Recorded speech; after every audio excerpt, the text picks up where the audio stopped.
மீண்டும் ஈரான் மேல அமெரிக்கா தாக்குதல் நடத்துனீங்கன்னா நீங்க பார்க்காதத, நீங்க யோசிக்காதத வந்துக்கிட்டு மிகப்பெரிய சம்பவங்கள் வந்துட்டு இது நடக்கும், இது அதிசயங்கள் நடக்கும் அப்படின்னு ஈரானோட சிஆர்பிசி தலைவர் வந்துக்கிட்டு ஒரு வார்னிங்காக, ஒரு எச்சரிக்கையாக கொடுத்துருக்காங்க. அப்படி என்னதான் நடக்குது? போர் நிறுத்தம் ஆரம்பிச்சு இன்றைக்கு 22, 23, 24 இதுல என்னெல்லாம் நடந்துச்சு அப்படிங்கிறத இந்த வீடியோல பார்க்க போறோம். வாங்க சார் வீடியோ எடுக்கலாம்.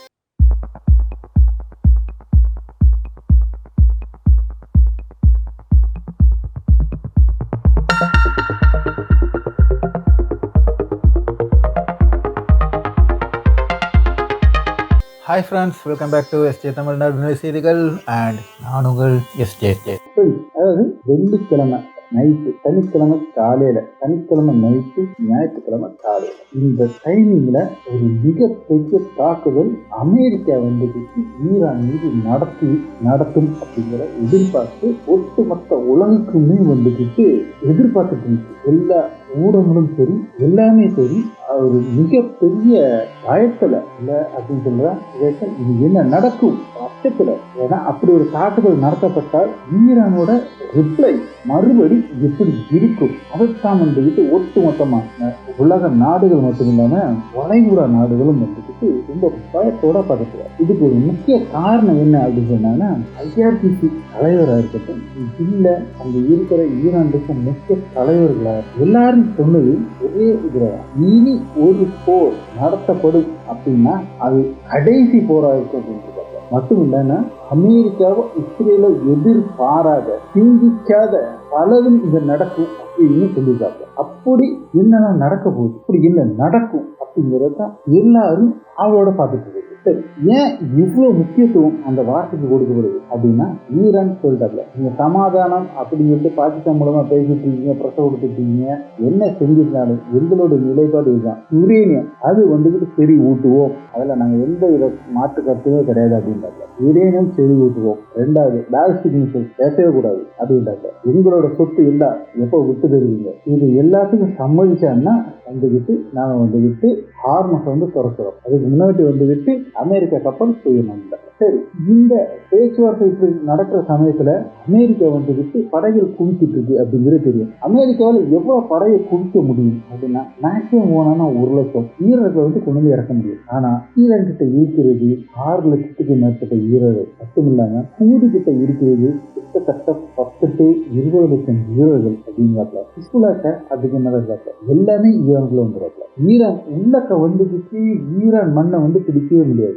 அமெரிக்கா போடுற பிளான் என்ன அப்படின்னு சொல்லிட்டு பார்த்தோம்னா, அமெரிக்கா இப்போ ஒரு அதிரடி தாக்குதல் நடத்துறதுக்கு தயாரா இருக்கு அப்படிங்கிறது தான் வந்துட்டு எல்லா தரப்புல இன்னுமே வந்து நம்பப்படுறது. அப்படி அமெரிக்கா தாக்குதல் நடத்தினா எப்படி இருக்கும் அப்படின்னு சொல்லிட்டு பார்த்தோம்னா, ஒரே ஃபர்ஸ்ட் நாடு வந்து ஒட்டு மொத்தமா ஈரானை வந்துட்டு கொலாப்ஸ் பண்ணும். எல்லா இடம் ஈரான் கிழக்கு தொட்டுட்டு மேற்கு வர, வடக்கு தொட்டு தெற்கு வர வந்து கம்ப்ளீட்டா அடிக்கும். அப்போ கிட்டத்தட்ட அப்படின்னு சொல்லிட்டு பார்த்தாங்கன்னா ஒரு 300 to 400 ஃபைட்டர் ஜெட்ஸ் வந்துட்டு ரெடி பண்றதுக்கு இவங்க பிளான்ல இருக்காங்க. இது எல்லாமே எப்படி இருக்கும் அப்படின்னு சொல்லிட்டு பார்த்தோம்னா, கிட்டத்தட்ட 10-20 கிலோமீட்டருக்கு மேல இருந்துதான் தாக்குவாப்ல. இந்த F-15, F-16, F-35 இந்த விமானத்தை வச்சுட்டு கிட்டத்தட்ட 20 கிலோமீட்டருக்கு மேல, ஏன்னா 10 கிலோமீட்டர் வரை இவன் அசால்ட்டா அடிச்சிருவாப்ல. அப்ப அதுக்கும் மேல இருந்துதான் வந்துட்டு இவங்களால வந்துட்டு தாக்குதல் நடத்தணும். அப்படி தாக்குதல் நடத்துறதுக்கு இவங்க ட்ரை பண்ண வராங்க. இன்னொரு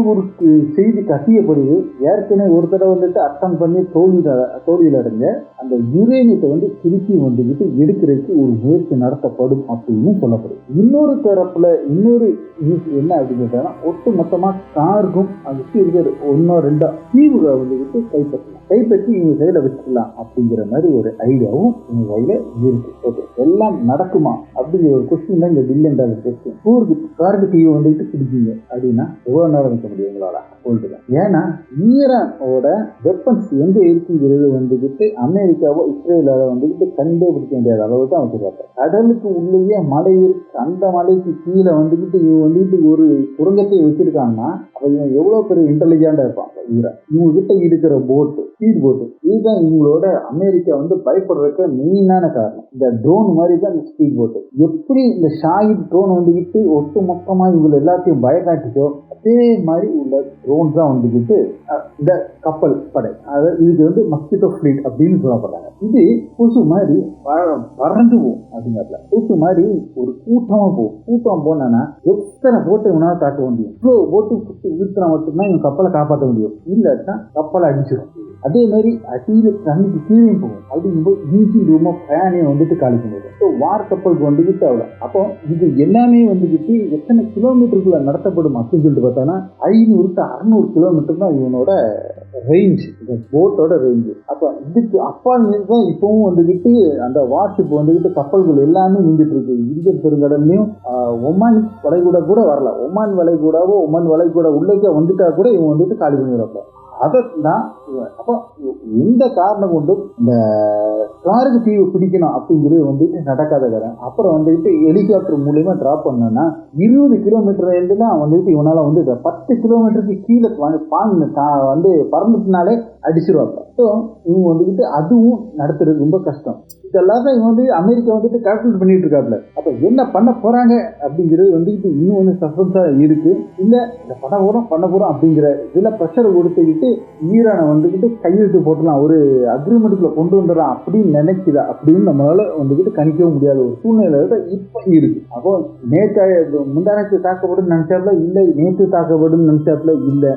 இப்போ வர வந்துக்கிட்டு இதே காலையில் வந்துட்டு ஞாயிற்றுக்கிழமை காலையில் வர தாக்குதல் நடத்தப்படவில்லை. ஆனா ஈரான் இஸ் ரெடி, எப்பனாலும் தாக்குதல் நடத்து நான் ரெடியா இருக்கேன் அப்படிங்கிற அளவுக்கு தான் ஈரான் சைடுல இருந்து சொல்லப்பட்டிருக்கு. சரி, இப்போ ஈரானுக்கு இந்த இது கொடுத்துட்டாங்கன்னா இப்போ ஹிஸ்புல்லா ஒரு டஃப் கொடுத்துருக்காப்ல. இஸ்ரேல் அழுகாத குறையா கதறதான் செய்யறாப்ல அப்படிங்கிற ஒரு லெவல தான் வந்துட்டு இன்னைக்கு ஹிஸ்புல்லாவோட தாக்குதல். ஹிஸ்புல்லா என்ன பண்ணிட்டு இருக்காங்க அப்படின்னு சொல்லிட்டு பார்த்தோம்னா, இப்போ இவன் வந்துட்டு மெர்காவா டேங்க் எடுத்துட்டு போறான். மெர்காவா டேங்குக்குள்ள மினிமம் ஒரு 4-5 பேர் இருப்பாப்ல. அப்படிதான் ஆப்ரேட் பண்ண முடியும். ஒருத்தர் கூட சிங்கிள் மேன் ஆப்ரேஷன் கூட பண்ண முடியாது. இந்த இதை மெர்காவா டேங்க் ஆப்ரேட் பண்ணணும்னா கிட்டத்தட்ட 4-5 பேர் இருக்கணும் டேங்க்ல. டேங்க் சுற்றி கேமரா, அதை வச்சுதான் இவனை வந்துகிட்டு கம்ப்ளீட்டா வியூ பண்ணி போயிட்டு இருப்பாங்க. அப்போ ஒரு டேங்கு உள்ள போகுதுன்னா ஒரு 4-5 பேர் இருக்காங்க. ஆனா ஹிஸ்புல்லா என்ன செய்யறாங்கன்னா நீட்டா ஒரு ட்ரோனை விடுறாப்ல. ட்ரோனை விட்டு அடிச்சுட்டு இருக்காப்ல. அதாவது காசால வந்துட்டு யாசின் 105 வச்சுட்டு அடிச்சாப்ல. அது வந்துட்டு தோல்ல சுமந்துட்டு வச்சு அடிக்கிறது. அதைத்தான் வச்சுட்டு மெர்காவை காலி பண்ணாப்ல. அதுவே எனக்கு வந்து ஒரு பெரிய பிரச்சனையா இருந்துச்சு.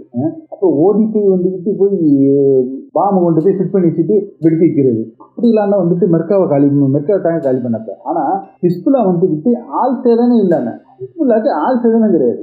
நேர வந்துட்டு ட்ரோனை வச்சு அடிச்சுட்டு. இந்த ட்ரோன் எங்க இருந்து வந்துச்சு அப்படின்னு சொல்லிட்டு பார்த்தாங்கன்னா, இந்த ட்ரோன் வந்துக்கிட்டு யுக்ரைன் வந்துக்கிட்டு ரஷ்யாவுக்கு நேர யூஸ் பண்ண ட்ரோன். இந்த ட்ரோனை தான் ரிவர்ஸ் இன்ஜினியரிங் மூலமா வந்துக்கிட்டு என்ன ஏதுன்னு டெக்னாலஜி இந்த ரஷ்யா பண்ணாப்ல இல்ல ஈரான்டா ரஷ்யா கொடுத்து ஈரான் பண்ணாப்லன்னு தெரியல. அந்த டெக்னாலஜியை வச்சுதான் வந்துட்டு இன்னைக்கு அடிச்சுட்டு. அப்போ ஹிஸ்புல்லாவே இதை வச்சுட்டு இருக்கானா, அப்ப ஈரான் கிட்ட இல்லாம இருக்குமா அப்படிங்கிறத யோசிக்கணும். அது இன்னைக்கு வர தாக்கிட்ட என்ன இருக்குங்கிறது காமிக்கவே இல்லை. இப்ப கொஞ்சமா காமிச்சிட்டு இருக்கப்ப இவங்க வந்துட்டு காமிக்கவே இல்லை. ஈரான் வந்துக்கிட்டு டோட்டலா வந்து காமிக்கவில்லை, வெறும் மிஸ்ஸை மட்டும் தான் காமிச்சிட்டு இருக்காங்க. அதுக்கு மேல இந்த ஈரான் கிட்ட என்னெல்லாம் இருக்கு உள்ளக்க அப்படிங்கிறது வந்துட்டு இன்னும் வந்துக்கிட்டு ஒரு $1 பில்லியன் கொஸ்டினா தான் வந்துக்கிட்டு இருக்கு. அப்போ இந்த ட்ரோனு இதெல்லாம் வச்சுக்கிட்டு தோட்ட விட்டாங்கன்னா அமெரிக்காவில் ஒண்ணுமே செய்ய முடியாது. அப்போ ஆள் நஷ்டம் அப்படிங்கிறது ஏகப்பட்டதா இருக்கும். ஸோ அமெரிக்கா வந்து ஒரு மிகப்பெரிய கிரவுண்ட் இன்வேஷன் அப்படின்ட்டாலே போதும். தரை வழியா உள்ளக்க இறங்குறான்னா அமெரிக்க வீரருக்கும் வந்துக்கிட்டு உயிருக்கு எந்த ஒரு உத்தரவாதமே கிடையாது அப்படிங்கிறது தான் நம்ம வந்து இப்போ கடிக்க முடியும். அப்போ அந்த லெவலுக்கு தான் வந்துக்கிட்டு இன்னைக்கு உள்ள நிலைமை அங்க இருக்கு. அடுத்த என்ன அப்படின்னு பார்த்தோம்னா, ஃப்ரீடம் ஃப்ளோட்டில் வந்துக்கிட்டு திரும்ப வந்துட்டு கிட்டத்தட்ட 50க்கும் மேற்பட்ட போட்டு அவங்க வந்துக்கிட்டு போட்ல தான் வருவாப்ல. போட்ல வந்துக்கிட்டு காசா மக்களுக்காக நிவாரணப் பொருட்கள் கொண்டுக்கிட்டு வந்தாங்க. இது வழக்கமா வந்துக்கிட்டு அவங்க ஒவ்வொரு தடையும் வந்துக்கிட்டு அட்டன் பண்றது தான். அதை வந்துக்கிட்டு எப்பவுமே வந்துட்டு இஸ்ரேல் என்ன செய்வாங்கன்னா, காசாக்கு வர்றதுக்கு முன்னாடி 4-5-10 கிலோமீட்டருக்கு முன்னாடி வந்துக்கிட்டு தாக்குதல் நடத்தி இல்லாட்டினா கைப்பற்றி அவங்க வந்துக்கிட்டு அரெஸ்ட் பண்ணி பண்ணி திருப்பி கொண்டு விட்டுருவாங்க. ஏன்னா அதை வைக்க முடியாது. எல்லாருமே வந்து வெளிநாட்டை சேர்ந்த இவங்க நட்பு நாட்டை சேர்ந்த நிறைய பேரை வந்துட்டு இருப்பாங்க. அதனால வந்துட்டு அங்கே வந்துக்கிட்டு அரெஸ்ட் பண்ணி வைக்க முடியாது, உடனே விட்டுருணும். அப்படிதான் அங்கே வந்துக்கிட்டு ரூல். இப்படியே இவங்க செஞ்சுட்டு இருந்தாங்க. ஆனால் இந்த தடவை என்ன நடந்துச்சு அப்படின்னு சொல்லிட்டு கிட்டத்தட்ட 1000 கிலோமீட்டருக்கு அப்பால் போயிட்டு கிரீக்குக்கு பக்கத்தில் போயிட்டு இந்த இடம் வந்துக்கிட்டு இஸ்ரேல் நேவி போய் இவங்களை வந்துக்கிட்டு வழிமறிச்சு மிரட்டிட்டு இருக்காப்புல. சில கப்பலை வந்து பிடிச்சிருக்காப்புல, படகுகளை பிடிச்சிருக்காப்புல, சேதப்படுத்திருக்காப்புல அப்படிங்கிற ஒரு நியூஸ் வந்துட்டு வந்துச்சு. இதுக்கு ஈரான் தரப்பில் கடுமையான கண்டனம் தெரிவிக்கப்பட்டது. இதை ஈரான் கண்டனம் தெரிவிக்கிறதோடு மட்டும் நிற்கிற எல்லா தலைவர்களும் வந்து ஈரான்ல இருந்து கண்டனம் தெரிவித்தாங்க. கண்டனம் தெரிவிச்சுட்டு கேட்ட கேள்வி இருக்குதான், இதுக்கு வாய் திறக்க உலக நாடுகளால் முடியலன்னா அப்புறம் என்னத்துக்காக எதுக்காக ஈரான் வைத்து நீங்க வாய் திறக்கீங்க அப்படிங்கிறாங்க. ஈரான் அப்படி பண்ணிட்டாங்க, ஈரான் இப்படி பண்ணிட்டாங்க அப்படின்னு சொல்லிட்டு ஈரான் வந்துக்கிட்டு அணுசக்தி வச்சிருக்கீங்க அப்படிங்கிற நீங்க வந்துக்கிட்டு வைக்கக்கூடாது அப்படிங்கலாம் சொல்றீங்கல்ல. அப்படின்னா இந்த இவ்வளவு பேச்சு ஈரானுக்கு எதிராக நீங்க வந்து வாய்ப்பிலே பேசுற பேச்சு ஏன் இஸ்ரேலுக்கு எதிராக உங்களால பேச முடியல அப்படிங்கிற கேள்விதான் வந்துக்கிட்டு மிகப்பெரிய கேள்வியா வந்துக்கிட்டு ஈரான் தரப்புல இருந்து கேட்கப்பட்ட கேள்விகள். உலக நாடு தான் பதில் சொல்லுங்க. ஏன்னா அவ்வளவுக்கு அநியாயமா இஸ்ரேல்காரன் பண்ணிட்டு இருக்கான். இவ்வளவுக்கும் மேல வந்துக்கிட்டு என்ன நடந்துச்சுன்னா இதுவரை வந்துக்கிட்டு இஸ்ரேல்னா இஸ்லாமியர்களை தான் வந்துட்டு கொண்டுட்டு இருந்தா அடிச்சுட்டு இருந்தா அப்படிங்கிற மாதிரி. இங்க வந்து கிறிஸ்தங்கிகள் அப்படின்னு ஒரு குரூப் இருக்கு. சங்கிகள், கிறிஸ்டியனா இருக்க சங்கிகள்.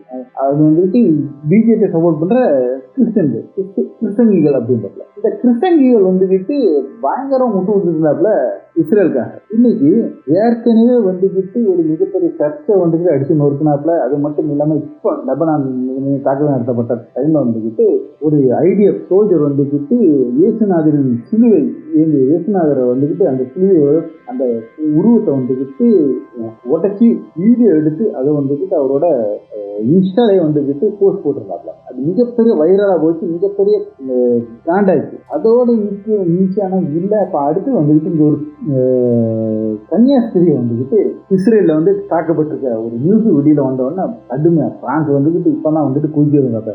தாண்டா வருஷம் எப்பவுமே செஞ்சுட்டு இருக்கான். காசால இருக்கிற பாலஸ்தீன்ல இருக்கிற கிறிஸ்டியன்களுக்கு வந்துக்கிட்டு எந்த இந்த இதுவுமே கிடையாது, பாதுகாப்பு கிடையாது. அவங்க வந்துக்கிட்டு கொடுமைப்படுத்திட்டு இருக்கான் இஸ்ரேல்காரன் அப்படி சொன்னா எவனும் கேட்காதவன. அமெரிக்காக்காரன் கேட்கல, யாரும் கேட்கல. இப்ப வந்துக்கிட்டு எல்லாரும் முடிச்சுட்டு இருக்கான். ஆமா இவன் லாஸ்ட் ஆட்டை கடிச்சு மாட்டை கடிச்சு இப்ப நம்மள மனுஷனே கடிக்க ஆரம்பிச்சிட்டான் அப்படிங்கிற உணர்வு இப்பதான் புரிகிறாப்ல. இப்பதான் உணர ஆரம்பிச்சிருக்காங்க. அதனால இப்ப வந்துட்டு ஏகப்பட்ட ஐரோப்பிய நாடுகள் வந்துட்டு இவன் மேல வந்துக்கிட்டு இஸ்ரேல் மேல வந்து பாய தொடங்கின உடனே அது மட்டும் இல்லாம அமெரிக்கால வந்துட்டு மிகப்பெரிய கொந்தளிப்பு வந்துட்டு ஏற்படுகிறது. இவன் வந்துட்டு கிறிஸ்துவருக்கும் வந்துட்டு எதிரான வந்துட்டு இந்த யூதர்கள் அப்படிங்கிற ஒரு அஜெண்டா வந்துட்டு அமெரிக்கால பரவ ஆரம்பிச்ச உடனே பயந்த பெஞ்சமின் நெதன்யாகு என்ன செஞ்சுட்டாங்கன்னா இந்த ஐடிஎஃப் சோல்ஜர் வந்துக்கிட்டு பண்ண காரியத்துக்கு பதிலாக இன்னொரு இயேசுநாதர் சிலையை செஞ்சு அங்கே கொண்டு போய் வச்சுட்டு அதுவும் ஐடிஎஃப் பேஜில் வந்துட்டு போஸ்ட் போட்டுவிட்டாங்க. அதோடு நிற்காம அந்த ஐடிஎஃப் சோல்ஜரை வந்துக்கிட்டு இப்போ வந்துக்கிட்டு அரெஸ்ட் பண்ணியிருக்காங்க. இப்போ இந்த கன்னியாஸ்திரி விஷயத்துல வந்துக்கிட்டு நடவடிக்கை எடுக்கப்படும் அப்படின்னு பெஞ்சமின் நெதன்யாகு சொல்லியிருக்காங்க. ஏன் அப்படின்னா இப்போ ப்ரெஷர் வந்து கூடுது. அமெரிக்கா சப்போர்ட்டும் இழந்துட்டானா இவனை வந்து அடித்து மொத்தமாக காலி பண்ணிடுவாப்ல அப்படிங்கிறது வந்துட்டு ஒட்டு மொத்தமாக இருக்கு. ஆனா இவன் கேட்பானா இவன் கேட்க மாட்டான். அதாவது இந்த யூதனும் சரி பிராமணனும் சரி ரெண்டுமே ஒரே வர்க்கத்துல பட்டாங்க. அவன் வந்து தனியா நம்ம கடவுளால் அனுப்பப்பட்ட பிள்ளைகள் அப்படிங்கிற மாதிரியே தான் இவன் உள்ள கீழே இருக்க எல்லாருமே அடிமை தான். அமெரிக்காக்காரன் இவன் நமக்கு செஞ்சுட்டு இருக்கான அவன் வந்துட்டு அடிமை, அவன் ராஜாவுக்கு அவன் வந்துட்டு எஜமானுக்காக செஞ்சுட்டு இருக்கான். அதுதான் இவனோட கணக்கு. இஸ்ரேல்காரனோட யூதர்களோட அந்த எண்ணமே வந்து என்னன்னா அமெரிக்கா ஏன் செய்யறான், ஏன்னா அவன் வந்து அவன் எஜமானுக்கு செய்யறான். அப்படிதான். அப்படின்னா யூதன் வந்துக்கிட்டு எஜமானும் அமெரிக்கர்கள் வந்துக்கிட்டு அடிமைகள், கிறிஸ்தியர்கள் வந்துக்கிட்டு அடிமைகள். அப்படிதான் அவனோட எண்ணம். அதே மாதிரி தானே வந்து இங்க பிராமணனும் சனாதனம் அப்படிதானே சொல்லுது. நாங்க வந்துக்கிட்டு கடவுளால் அனுப்பப்பட்டாங்க, நாங்கள் கடவுள் வேதத்தை தான் படிப்போம், நாங்கள் அப்படிதான் பண்ணுவோம், இப்படிதான் இருப்போம், நாங்கள் வந்துட்டு உத்தமர் வந்துக்கிட்டு அப்படிங்கிற மாதிரி தெரியுதான். மற்ற எல்லாரும் வந்துக்கிட்டு இவங்களுக்கு சேவை செய்ய வேண்டியது. இதுதான் நாம ஏற்கனவே ஒரு பழைய ஒரு வீடியோல நம்ம வந்துட்டு இதை பத்தி நான் பேசியிருக்கோம். அந்த இஸ்ரேல் இறப்பு பத்தி வந்துட்டு இஸ்ரேல் உருவானதை பத்தி நம்ம பேசிப்போம். இதுல என்ன சந்தேகம்னா ரெண்டுமே கிட்டத்தட்ட 2000 ஆண்டுகளுக்கு முன்னால வந்தது. இதுல யாரு ஃபர்ஸ்ட் யாரு செகண்ட்ன்றதுல யாரை பார்த்து யாரு காப்பி அடிச்சா, யூதனை பார்த்து பிராமின் காப்பி அடிச்சாங்கன்னா பிராமின்ஸை பார்த்து யூதன் காப்பி அடிச்சாங்கிறது மட்டும் இப்ப வந்து சந்தேகம். ஆனா ரெண்டோட கோட்பாடும் ரெண்டோட செயல் திட்டங்களும் வந்துட்டு ஒரே மாதிரியானது அப்படிங்கறத வந்துட்டு உண்மை. அப்போ இந்த நிலைமைக்கு வந்துட்டு இப்ப கிறிஸ்டியானிகளும் அடிபட ஆரம்பிச்சிருக்காப்புல. பார்க்கலாம் என்ன நடக்க போகுது அப்படிங்கிறது. அதான் வந்துட்டு ஈரான் வெளியுறவுத்துறை அமைச்சர் அப்பாஸ் அராக்சி வந்துக்கிட்டு ரஷ்யா போயிட்டு வந்த பிறகு ஒரு முக்கியமான பேச்சுவார்த்தை நடத்திருக்காங்க. யார் கூடலானா அப்படின்னா துருக்கி வெளியுறவுத்துறை அமைச்சரோட, எகிப்து வெளியுறவுத்துறை அமைச்சரோட, கத்தார் வெளியுறவுத்துறை அமைச்சரோட, சவுதி வெளியுறவுத்துறை அமைச்சரோட, ஈராக் அமைச்சரோட மற்றும் அசர்பைசான் அமைச்சர்களோட வந்துக்கிட்டு ஒரு பேச்சுவார்த்தை ஃபுல்லா நடத்திருக்காங்க. என்ன ஏது இப்போ நிலவரம் என்ன, அமெரிக்கா செஞ்சானா என்னெல்லாம் பண்ணுவோம் அப்படிங்கிறத வந்து வெளிப்படையாகவே பேசி முடிக்கப்பட்டிருக்கு அப்படிங்கிற ஒரு நியூஸ் இருக்கு. இது மத்தியில் வந்துட்டு கத்தருக்கு வந்துட்டு கிட்டத்தட்ட பல விமானங்கள் வந்துக்கிட்டு அமெரிக்கா கொண்டு வந்து இறக்கிட்டு விமானங்கள் நிறைய வந்துக்கிட்டு ஆயுதங்கள் கொண்டு வந்து இறக்கப்பட்டதா வந்துக்கிட்டு ஒரு செய்தி வந்துட்டு இருக்கு. கத்தர் வந்துட்டு இன்சிஸ்ட் அப்படின்னு நம்ம வந்துக்கிட்டு பேசிக்கலாம். மட்டும் இல்லாம இந்த தடவை போர் திரும்ப மூண்டுச்சுன்னா UAE அப்படிங்கிற ஒண்ணுக்கு வந்துக்கிட்டு அழிவு எவ்வளவு இருக்க போகுது அப்படிங்கிறத மட்டும் பார்த்துக்கோங்க. அது வந்து மிகப்பெரிய அழிவை வந்துக்கிட்டு ஈரான் காமிச்சு கொடுக்கும் UAEக்கு அப்படிங்கிற 100%. துபாய் முதல் எல்லாமே வந்து துபாய் ரியாது எல்லாமே வந்துட்டு மிகப்பெரிய ஒரு தாக்குதல் வந்துக்கிட்டு பிளான் போட்டுக்கிறாப்புல ஈரான். அது நிச்சயமா நடக்கும் அப்படின்னு வந்துட்டு ஈரான் தரப்புப்பட்ட செய்திகள் வந்துட்டு வெளியில வந்துட்டு இருக்கு. எல்லாம் வெளியிட்டு ஒரு பிரஸ்டீஜ் வந்துட்டு ஒரு வீடை வெளியில விட்டுருந்தாங்க. இதுதான் ஒட்டுமொத்த அமெரிக்காவை வந்துக்கிட்டு செடிக்கலாங்க வச்சு இஸ்ரேலும் அமெரிக்கா செடிக்கலாங்க வச்ச ஒரு வீடியோ. என்ன அப்படின்னு சொல்லிட்டாங்கன்னா அந்த 40 நாள் போர்ல வந்துக்கிட்டு ஈரானை சேர்ந்த விமானம் வந்துக்கிட்டு ஈரானில் F-5 விமானத்தை இப்போ உள்ள விமானம் F-15, F-16, F-35 ஆனா F-5 விமானத்தை வந்துக்கிட்டு பழைய F-5 விமானத்தை எடுத்துட்டு போய் கத்தார்ல வந்துக்கிட்டு கத்தார்ல உள்ள சவுதி அரேபியாவில் உள்ள சுல்தான் ஏர்பேஸ்ல வந்துக்கிட்டு அடிச்சு காலி பண்ணியிருக்காப்புல ஒரு அட்டாக் நடத்திட்டு இருக்காங்க. அதே மாதிரி பல தடவை வந்துக்கிட்டு இதை நடத்திருக்காப்புல அப்படிங்கிற ஒரு நியூஸை வெளியிட்டிருக்காங்க. அந்த ஒரு வீடியோ வந்துட்டு உங்களுக்கு மேலே வந்துட்டு இருக்கு. அப்போ இந்த மாதிரி ஒரு அட்டாக்கை வந்துக்கிட்டு செஞ்சிருக்காப்புல இவர் பழைய F-5 வந்துக்கிட்டு இப்பவும் வந்துக்கிட்டு வச்சிருக்காங்க. இந்த விமானம் வந்துட்டு எங்க இருக்குன்னா ஒரு மலைக்கு கீழே வந்துட்டு இவங்க வந்துக்கிட்டு அந்த விமான தளத்தை அமைச்சு அதுக்கு கீழே தான் வந்து பார்க்கணும் இந்த விமானத்தை வச்சிருக்காப்புல தான் வந்துக்கிட்டு ஒரு உண்மை. அப்போ அவ்வளோ சேஃபாக வந்து வச்சிருக்காப்புல. அந்த F-5 வந்துக்கிட்டு இப்பவும் வந்துக்கிட்டு ஆட்டம் போட்டுட்டு இருக்கு அப்படின்னு சொல்லிட்டு பார்த்தாங்கன்னா அதுக்குள்ள எல்லாமே ஸ்பேர்ஸ் இவனே தயாரிச்சு இப்போ வந்துட்டு ஓடுற கண்டிஷன்லையும் தாக்குதல் நடத்துகிற கண்டிஷன்ல வச்சிருக்காங்கன்னா வந்துக்கிட்டு அமெரிக்காவுக்கு ஷாக் ஆகாம இன்னைக்கு அமெரிக்கானா இதை வந்துட்டு கழிச்சுட்டாப்புல. டிஸ்பிளே கிடையாது, இந்த ஸ்பேரிங் கிடையாது, ஒண்ணுமே கிடையாது. இதெல்லாம் வச்சிருந்த எல்லாத்தையும் வந்து கழிச்சு வந்துட்டு காயலங்கடையில போட்டாரு. விமானத்தை வந்துட்டு இவங்க வந்துட்டு இப்போ வந்துட்டு அன்னைக்கு ஷா மன்னர் காலத்துல வந்துட்டு கொடுக்கப்பட்ட விமானங்கள் அதாவது இப்போ வந்துட்டு வச்சு அமெரிக்காவுக்கு இஸ்ரேலுக்கு எதிராக வந்துட்டு தாக்குதல் நடத்தி காஞ்சிருக்காப்புல. அப்படின்னா ஈரானோட தொழில்நுட்பம் எவ்வளோ மிக சிறந்ததாகவும் மிக முன்னேறியதாகவும் இருக்கு அப்படிங்கிறத நம்ம வந்து பார்க்கலாம். அடுத்த நல்ல ஒரு வீடியோ உங்களை சந்திக்கும் வரை உங்களிடம் விடைபெற்றுகிறது உங்கள் SJ.